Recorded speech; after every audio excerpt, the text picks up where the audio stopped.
इस बंदे से भड़कें जितनी मर्जी चाहे मरवा लो, मगर इमरान खान के हुक्म पर अमल क्यों नहीं किया, ये सवाल ना पूछो। इसकी चीखें बता रही हैं कि इमरान खान फैसला कर चुका है इसे हटाने का।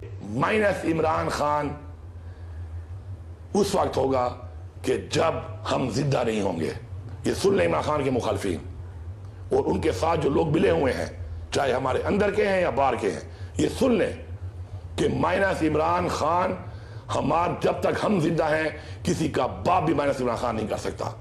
और this is a clear message to everyone all over the world कि minus Imran Khan will be over our dead bodies. इस बात को समझ लें। अपने अंदर के मुनाफिकों को, अपने अंदर के साथियों को, अपने अंदर और बाहर के दुश्मनों को, इमरान खान के दुश्मनों को पहचाने। ये आपको आपके मकसद से हटाकर, आपको कंफ्यूज करके आपकी तहरीक को, आपके मकसद को, आपकी लीडर की तहरीक को नुकसान पहुंचा रहे हैं। आप सबका बहुत शुक्रिया।